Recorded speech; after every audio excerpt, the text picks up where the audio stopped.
From Public Radio International, this is The World. A co-production of the BBC World Service, PRI, and WGBH Boston.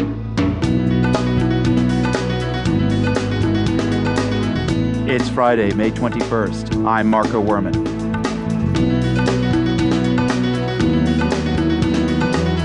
Europe's ongoing financial crisis sends global markets on a roller coaster ride. Some economists worry that the euro's troubles could end up hurting America's recovery. Everyone's worried that there is contagion in the air.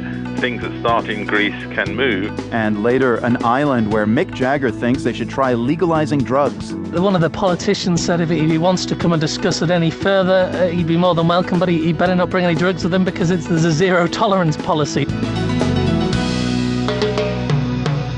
First, this news.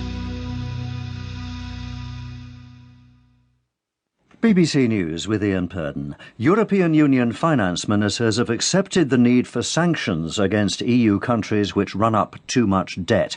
At a meeting in Brussels on the current financial crisis caused by large state debts and falling confidence in the euro, the ministers agreed to a German call for budget deficits to be brought under control.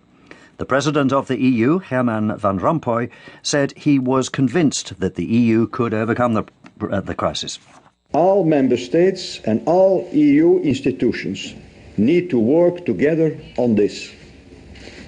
I am deeply convinced that we can surmount this crisis.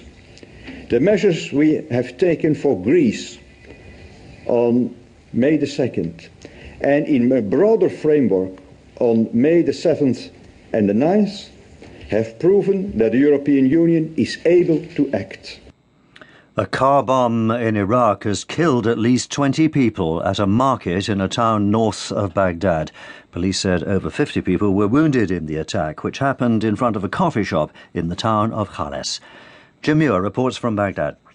The bomb went off in the early evening in the mainly Shiite town of Khalis, about 80 kilometres north of Baghdad.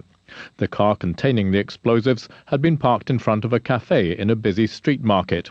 It was detonated at a time when the area was sure to be crowded with people taking advantage of the evening cool after the heat of the day.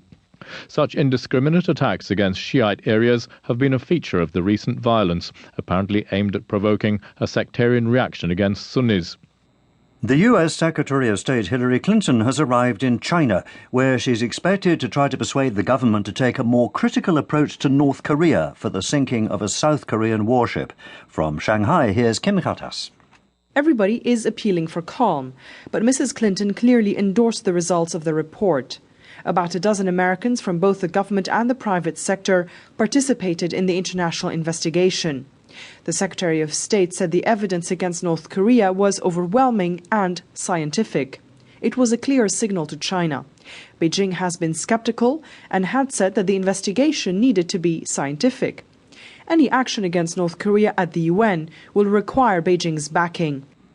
Prosecutors at a trial in France arising from the crash of an Air France Concorde in Paris 10 years ago have asked for a suspended prison term for Henri Perrier, the former head of the plane's development programme. Mr. Perrier has said he would not accept being held responsible for the accident. Prosecutors also want Continental Airlines of the United States fined. Investigators found that a piece of metal which fell from a Continental aircraft onto the runway had contributed to the accident. More than 100 people were killed in the crash. World News from the BBC.